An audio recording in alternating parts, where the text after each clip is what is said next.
मैंने कई लोगों को राकेश जी का टेलीफोन नंबर भी दिया। ये एक हर्ष की बात है। और दूसरी बात जो इस अंक की शुरुआत में ही अंक के शुरुआत में राकेश जी कहते हैं कि वक्त बदलेगा जरूर, ये एक अपने आप में बड़ा स्टेटमेंट है कि वक्त बदलेगा जरूर। ये निराशा का युग हो सकता है, मूल्यों के ह्रास का युग हो सकता है, लेकिन उम्मीद है वक्त के बदले जाने की।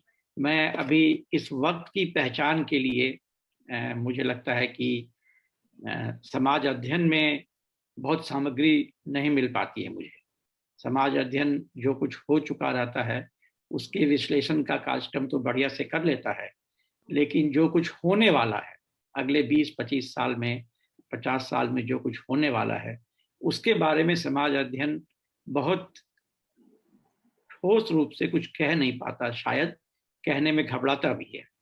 जैसा अभी कह रहे थे, लेखकों की जो खासियत है कि वो कह जाते हैं उन बातों को जिन बातों को हम आसानी से नहीं देख पाते हैं, समाजशास्त्री आसानी से नहीं देख पाते हैं। तो मैंने अभी बहुत मेहनत करके उन उपन्यासों का कलेक्शन शुरू किया है जो दुनिया की अलग अलग भाषाओं में लिखे जा रहे हैं, जिसे डिस्टोपियन उपन्यास कहते हैं। और मुझे ऐसा लग रहा है कि अचानक से दुनिया में डिस्टोपियन उपन्यास ज़्यादा लिखे भी जाने लगे हैं और बिकने भी लगे हैं। मैं आपको उदाहरण बताता हूँ कि फ्रांस में 1973 में एक उपन्यास लिखा गया जो उस वक्त बिल्कुल नहीं बिका और अभी अचानक से वो खूब बिकने लगा है, जो एक डिस्टोपियन नॉवेल है। वैसा ही फ्रांस का एक और लेखक है, मैं लोगों से आग्रह करता हूँ, हिंदी जगत के लोगों से, कि उसे जरूर पढ़ें या हो सके तो ट्रांसलेट भी करवाएं या उस पर बड़ा निबंध भी लिखें। उनका नाम है मिचेल वेलबैक। उनकी किताबें अभी आने वाले समय की ओर इंगित करती हैं। अब उनकी एक हाल में किताब सेरोटोनिन आई है जिसमें उन्होंने फ्रांस में किसान आंदोलन के परिदृश्य को दिखाया है और मुझे पढ़ते वक्त ऐसा लग रहा था कि भारतीय किसान आंदोलन की वो एक तरह से व्याख्या की जा रही है, किस तरह से राज्य किसानों को दबाने की कोशिश कर रहा है, किस तरह से पूंजी खेती किसानी के हर क्षेत्र में घुसने की कोशिश कर रहा है और राज्य उसके समर्थन में खड़ा है, सरकार जिसकी भी हो लेकिन राज्य उसके समर्थन में खड़ा है। और किसानों की हालत क्या हो गई है।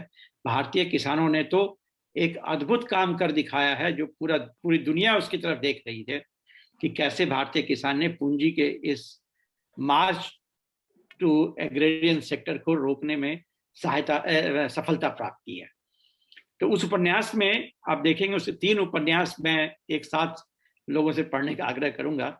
एक उपन्यास है एटोमाइज्ड, जिसमें कि पूंजीवाद के या जो आधुनिकता का जो स्वरूप निकला है उस स्वरूप के क्लाइमेक्स को दिखाने की कोशिश की गई, कहाँ तक हम जा सकते हैं।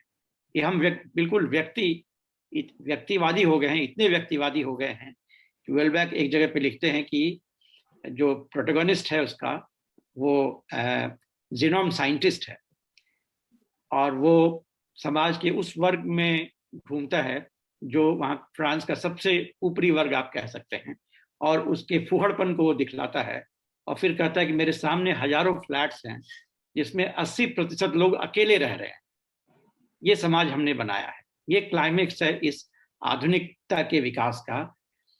उसी तरीके से एक सबमिशन है जिसमें फ्रांस के समाज में जो ये शुरू हुआ है अभी मुसलमानों के खिलाफ सोचने समझने का कार्यक्रम, उसके बारे में उन्होंने लिखा है। और सेरोटोनिन में उन्होंने किसान आंदोलन को लिया है। तो इस तरह से कई चीज़ों को जो अभी होने वाली हैं अगले 50 साल में शायद जिसकी संभावनाएं बन सकती हैं उसको उन्होंने समेटने की कोशिश की है।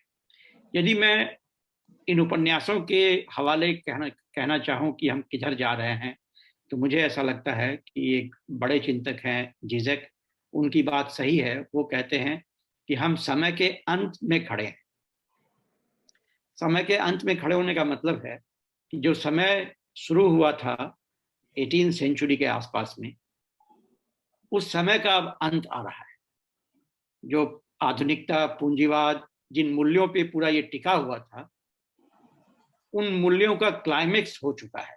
और अभी जिस मूल्य के ह्रास की हम बात कर रहे हैं वो शायद पूंजीवाद के ह्रास के समय का मूल्य ह्रास है।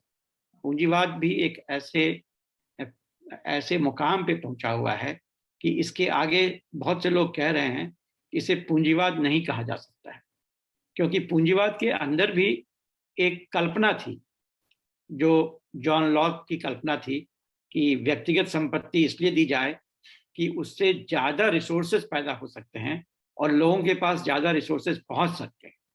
अभी क्या हुआ है कि रिसोर्सेज का पूरी तरह से कॉन्सेंट्रेशन हो गया है, और जैसा थॉमस पिकेटी ने बताया कि मानव इतिहास में इस वक्त सबसे ज्यादा इनइक्वालिटी है। और जब कभी ऐसा हुआ कि बहुत इनइक्वालिटी हो गई, जब कभी ऐसा हुआ कि पूंजीवाद एक पक्षीय होता गया, तो नीचे से एक प्रेशर आता था, जिसके चलते आपने देखा कि वेलफेयर इकोनॉमी भी आया। इस वक्त जहां पूंजीवाद पहुंचा है, वहां लोग कह रहे हैं कि नीचे से जो जो दबाव आने की संभावना थी, जो ट्रेड यूनियंस का दबाव था, वो सब भी कमजोर पड़ गया है। राजनीति कमजोर पड़ गई है आम लोगों की, वामपंथ का ह्रास हो गया है, समाजवादी ताकतें कमजोर हो गई हैं। नतीजा ये है कि पूंजीवाद बिल्कुल निरंकुश हो गया है। और उससे भी ज्यादा क्या हो गया है कि जो टेक्नोलॉजी का विकास अभी हुआ है, वो पूंजी का ह्यूमन लेबर के ऊपर डिपेंडेंस को खत्म कर रहा है। ये जो आर्टिफिशियल इंटेलिजेंस और रोबोटिक्स आ गया है, तो पहले जो लेबर को मैनेज करने के लिए पूंजी को थोड़ा समझौता करना पड़ता था, शायद उसकी भी अब जरूरत नहीं रहेगी। नतीजा ये होगा कि बड़े पैमाने पे लोग उत्पादन की प्रक्रिया से बाहर निकल जाएंगे, और जैसे जैसे वो बाहर निकलेंगे तो लोगों में असंतुष्टि बढ़ेगी, असहिष्णुता बढ़ेगी, आंदोलन करने का प्रयास करेंगे, और उस आंदोलन को दबाने के लिए राज्य के पास अब ज्यादा ताकत भी है, ज्यादा तकनीकी भी है, और पूंजी के साथ वो पूरी तरह से एकजुट होकर खड़ा है। चाहे जितने भी जुमले राजनीतिक पार्टियां हमें दे रही हों, लगभग सभी राजनीतिक पार्टियां इस बात पर सहमत हैं कि पूंजीवाद के जो विकास का दौर चल रहा है उसे ही आगे ले जाना है। उसे रोकने के प्रयास में किसी पार्टी का कोई विचारधारा हमें दिखती नहीं है। नतीजा ये है कि आने वाले समय में शायद ज्यादा संकट हमें झेलना पड़ेगा, क्योंकि जो लोग बाहर होंगे उत्पादन की प्रणाली से, वो आंदोलन करने का प्रयास करेंगे, और राज्य उस आंदोलन को कुचलेगा। उसे कुचलने के दो तरीके होंगे। पहला तरीका तो होगा कि अब आइडेंटिटी पॉलिटिक्स को जनरेट करें, जाति, धर्म, रीजन, लैंग्वेज, जितने तरह के आइडेंटिटी पॉलिटिक्स हो सकते हैं उन सबको वहां डालने की कोशिश की जाएगी, ताकि लोग विभाजित रहें, कोई संगठित आंदोलन ना बन सके। उनके वैचारिक तौर तरीके को इतना बदलने का प्रयास किया जाएगा कि वो कोई एक एक ऐसा विश्लेषण ही पैदा ना कर सके, ऐसा विश्लेषण ही नहीं बना सके जिससे कि उनको इस शोषण का स्वरूप ठीक से नजर आ सके। और इसलिए मैं कहता हूं कि हम लोग अभी एक नए युग में प्रवेश कर रहे हैं, जिसे मैं पॉलिटिक्स ऑफ इमेजिनेशन कह रहा हूं, कि पॉलिटिक्स ऑफ प्रोडक्शन से अब हम पॉलिटिक्स ऑफ इमेजिनेशन की तरफ जा रहे हैं। वो हमारे इमेजिनेशन को ही कन्वर्ट करने की कोशिश की जा रही है। जो साइट ऑफ स्ट्रगल अब है, वो हमारा सोचने का तौर तरीका ही है, उसको ही बदलने की कोशिश की जा रही है। और जो फेसबुक और सोशल मीडिया के द्वारा हम देख रहे हैं कि कैसे ये अटैक हमारे कॉग्निटिव कैपेसिटी पे है, और एक तरह का कॉग्निटिव डैमेज हमें किया जा रहा है कि हम पूरे सच को समझ नहीं सकें, पूरे सच को पूरी तरह से उसका विश्लेषण न कर सकें। बल्कि जो एजुकेशन सिस्टम भी अभी धीरे धीरे जिस तरफ जा रहा है, उसके अंदर भी हमें कंप्लीट पिक्चर देखने की आदत खत्म होती जा रही है। यदि नए युग के बच्चों से हम बात करते हैं तो उन्हें आंशिक चीजें तो बहुत दिखती हैं, लेकिन संपूर्ण पिक्चर नहीं दिख पाता है। तो ये मुझे लगता है कि एक नए दौर में हम प्रवेश करने वाले हैं, जिसे मैं एक ऑन्टिक म्यूटेशन कहता हूं। मतलब इसका इतना तात्विक परिवर्तन होने वाला है कि हमारे पूरे पुराने जो सिद्धांत हैं, जो समझदारी के तौर तरीके हमारे पुराने हैं, शायद बहुत उपयोगी नहीं रह पाएंगे, और हमें नए तौर तरीके विकसित करने पड़ेंगे इन चीजों को समझने के लिए। और अभी जो मूल्यों का ह्रास है, मुझे लगता है इसी परिवर्तन के दौर का ये मूल्य है जो हमें दिख रहा है। पूंजीवाद जब ऊपर उठता है, जब उसमें विकास होता है, तो बहुत अच्छे मूल्यों को लेकर आता है, डेमोक्रेसी, लिबर्टी, इक्वालिटी, फ्रेटर्निटी, इन तमाम चीजों को लेकर आता है। लेकिन पूंजीवाद का जब ह्रास होना शुरू होता है तो इन सारे मूल्यों को ताक पे रख देता है, इन सारे मूल्यों से कॉम्प्रोमाइज कर लेता है। इसीलिए हमें इस बात से बिल्कुल आश्चर्य नहीं होना चाहिए यदि कोई कहे कि पूंजीवाद और जनतंत्र के बीच का जो मैरिज था वो खत्म हो चुका है। ये डिवोर्स ही नहीं हुआ, बल्कि बहुत अगली डिवोर्स होने की संभावना है। पूरी दुनिया में जो अथॉरिटेरियन रेजिम्स अभी नजर आ रहे हैं, वो रेजिम का आना जाना तो चल रहा है, लेकिन रेजिम से ज्यादा लोगों के सोचने के तरीके में परिवर्तन आ रहा है, ये ज्यादा खतरनाक है। और इसीलिए वो चीजें अभी टिकने वाली हैं, और शायद हम उसके क्लाइमेक्स पे अभी नहीं पहुंचे। मैं केवल एक उदाहरण देना चाहूंगा कि ये जो मूल्यों का ह्रास हो रहा है वो कहाँ से आ रहा है। जिन लोगों ने पूंजीवाद के इतिहास को पढ़ा होगा उन्हें याद होगा कि एक किताब आई थी 1714 ईस्वी में, जिसका नाम था द फेबल ऑफ बीज, प्राइवेट वाइसेस, पब्लिक बेनिफिट। ये एडम स्मिथ से पहले किताब आई थी, और इस किताब का जो मूल मंत्र था वो ये था कि grid is good, grid is good. तो पूंजीवाद का जो मूल मंत्र रहा वो ये रहा कि जिसे आप विकार कहते हैं, हिंदू फिलॉसफी में या इंडियन फिलॉसफी में ये जो 4 पुरुषार्थ और 6 विकार हैं, तो विकार ही इसके ऑर्गेनाइजिंग प्रिंसिपल्स है। ग्रीड इसका ऑर्गेनाइजिंग प्रिंसिपल है। काम, क्रोध, लोभ, मद, मोह, ईर्ष्या, ये पूंजीवाद का ऑर्गेनाइजिंग प्रिंसिपल है। इसे हम पहले समझ नहीं पाए। अभी हाल में जब 2008 में बहुत जबरदस्त आर्थिक संकट आया तो कई कमेटियां बनी उस संकट के बारे में समझने के लिए, जिसमें एक कमेटी में अमर्त्य सेन भी थे।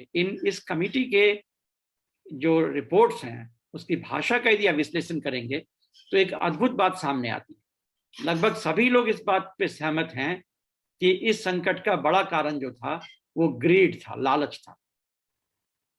तो यदि ग्रीड इज गुड कह के पूंजीवाद का विकास होता है, वही उसका मूल मंत्र है कि ग्रीडी यदि हम हैं तो ज्यादा मेहनत करेंगे और ज्यादा व्यवस्था ऐसी की जाए कि हमारे ग्रीड को जनरेट किया जाए ताकि हम ज्यादा मेहनत करें। तो फिर यदि ग्रीड से संकट आ रहा है तो ये फिर कैसे हम उससे निकल पाएंगे? हम कैसे किसी पूंजीवादी व्यवस्था के अंदर किसी को कह सकते हैं कि आपको ग्रीडी नहीं होना चाहिए? जो बात गांधी उस वक्त समझ पा रहे थे कि nature has enough for need but not for greed, तभी उन्होंने ये पूंजीवाद का जबरदस्त क्रिटिक दिया था कि आप नेचर से यदि ग्रीड की बात करेंगे तो हम मानव सभ्यता के लिए संकट पैदा करेंगे। तो अब इस संकट से हम कैसे निकलेंगे? ये जो मूल्यों का संकट है, मुझे लगता है इसे इस विस्तृत फलक पे देखने की जरूरत है। ये वहां से निकल के आ रहा है। इसलिए इस मूल्यों के संकट से निकलने के लिए जो हमारा संघर्ष होगा वो पूंजीवाद के खिलाफ भी एक संघर्ष होगा। एक नए समाज की परिकल्पना हमें करनी पड़ेगी, और जो पुरानी परिकल्पनाएं हमारे पास हैं वो हमारे काम की बहुत ज्यादा नहीं है। एक नए संवाद की जरूरत है। गांधी, मार्क्स, अंबेडकर जैसे चिंतकों के बीच में एक नए संवाद की जरूरत है। अब तक जो ये मार्क्सवादी, समाजवादी, गांधीवादी आपस में लड़ते रहे हैं कि ये समाजवादी हैं और ये कॉम्प्रोमाइज करते हैं, या ये मार्क्सवादी हैं, ये वायलेंस में जाते हैं, ये लड़ाई खत्म करके इन फोर्सेस को बैठकर संवाद करना पड़ेगा कि सब मिलकर पूंजीवाद से कैसे लड़े, और एक नए यूटोपिया की रचना करनी पड़ेगी। एक नए यूटोपिया की खोज करनी पड़ेगी जिसमें 4 तरह के संबंधों पर हमें नए तरीके से विचार करना पड़ेगा। पहला, कि हमारा प्रकृति के साथ संबंध क्या हो। अभी जो प्रकृति के साथ संबंध स्थापित किया गया हमारा, वो लालच पर आधारित संबंध है, वो प्राइवेट प्रॉपर्टी पर आधारित संबंध है, वो ज्यादा चलने वाला नहीं है। गांधी जी ने ट्रस्टीशिप की बात की थी। अभी एक एक्सपेरिमेंट जो स्पेन में हो रहा है, मॉन्ड्रेगॉन एक्सपेरिमेंट, जिसकी तरफ पूरी दुनिया देख रही है कि शायद वो नया मॉडल हो प्रकृति के साथ संवाद करने का। या झारखंड में एक मॉडल मैंने देखा, चक्रीय विकास योजना का मॉडल था, वो नया तरीका प्रकृति से संवाद करने का हो, जिसमें ये माना जा रहा था कि हम प्रकृति के ओनर नहीं हैं, हम विद्यार्थी हैं, प्रकृति के साथ संवाद कर रहे हैं, प्रकृति से हम लेने की कोशिश कर रहे हैं, उसे नष्ट करके नहीं, उसकी रक्षा करते हुए लेने की कोशिश कर रहे हैं।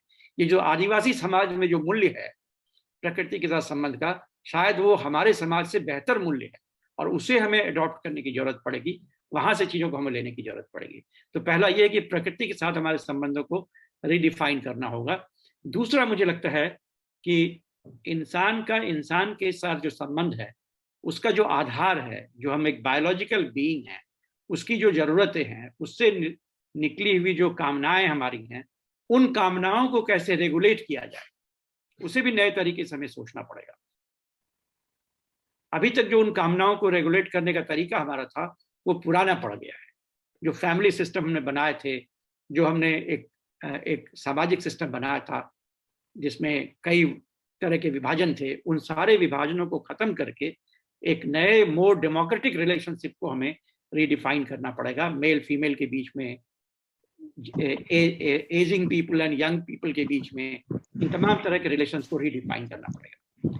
पुराने संबंध में हम जैसे 60-65 के ऊपर हुए तो इकोनॉमिकली इनएक्टिव पॉपुलेशन हो गया, और इकोनॉमिकली इनएक्टिव पॉपुलेशन को बर्डन माना जाने लगा समाज के ऊपर, जबकि वो सबसे ज्ञानी वर्ग है, ग्रुप है, लेकिन उसे हमने कंप्लीटली अबेंडन कर दिया, उसका कोई उपयोग हम नहीं कर सके।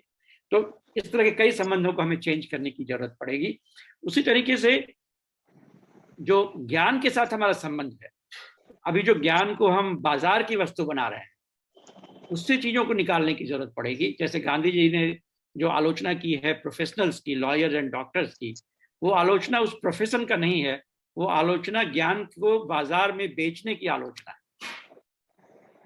जो ज्ञान मानव कल्याण के लिए बनता था, वो ज्ञान अब मानव के ऊपर कंट्रोल करने के लिए यूज किया जा रहा है। उससे हमें चीजों को निकालने की जरूरत पड़ेगी। तो ये नए तरह की यूटोपिया की हमें खोज करनी होगी, ये नए तरह की दिशा हमें ढूंढनी पड़ेगी।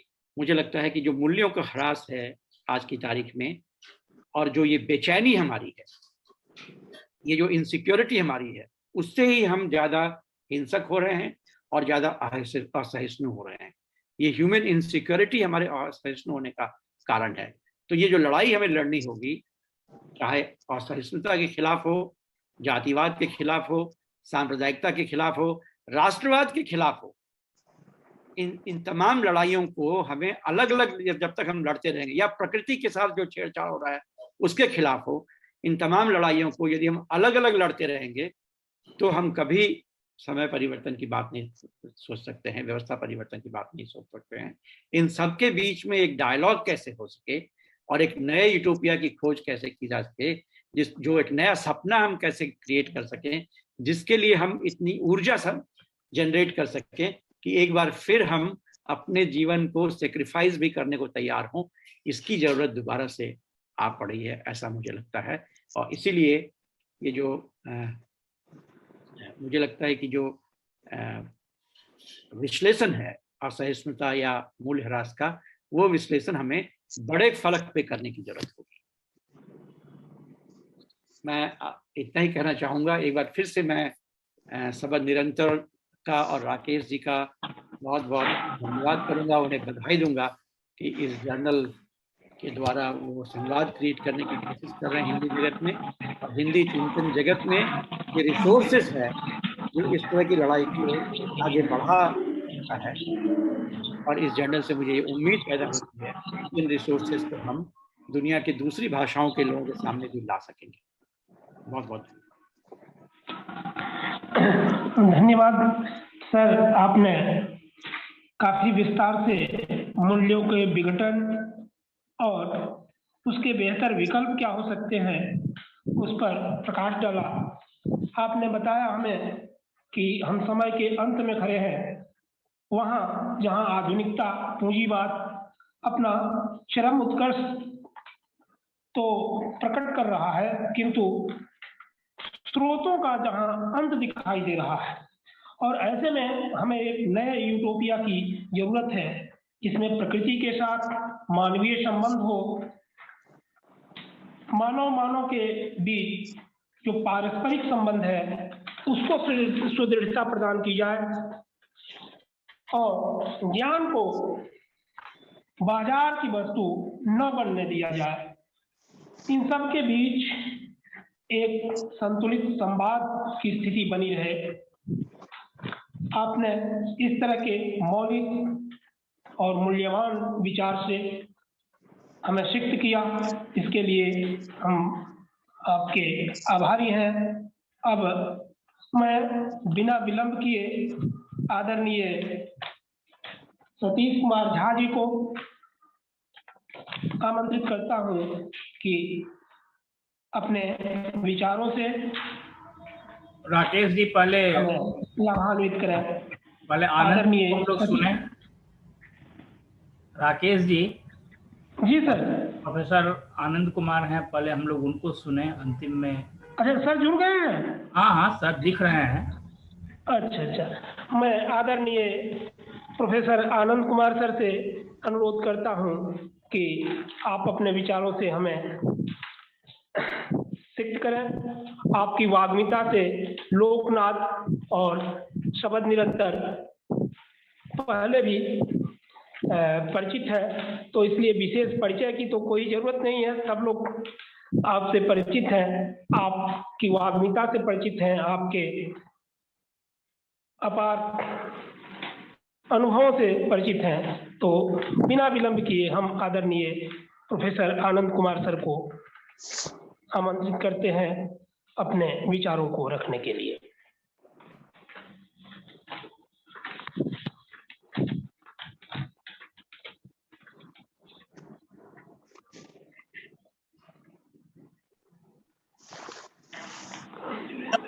म्यूट कर लेंगे।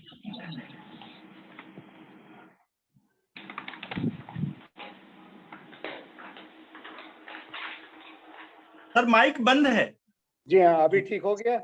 जी हो गया। मेरे लिए बहुत संतोष और आनंद की बात है कि जब चारों तरफ एक सन्नाटे का माहौल है और लोग हतप्रभ से दिखाई पड़ रहे हैं अपने आसपास की परिस्थितियों से, और उस घबराहट में उनकी दूसरों को समझने की और बर्दाश्त करने की क्षमता घट रही है, उस समय शब्द निरंतर सामने आया, 2 अंक आए और आपने एक तरह से डंके की चोट पर जिज्ञासा और संवाद की निरंतरता को प्रामाणिक और आवश्यक सिद्ध करने का बीड़ा उठाया है।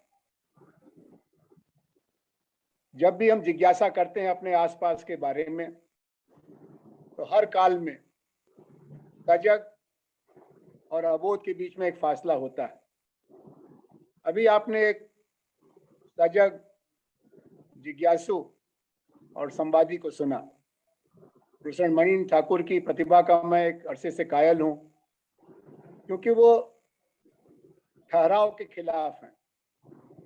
वो किसी भी गारंटी से घबराते हैं और किसी दूसरे की चाबी से अपना ताला खोलने से इनकार करते हैं। और इस तरह के लोग हमेशा आकर्षक सवाल उठाते हैं और बहुत ही प्रेरणादायक संवाद करते हैं।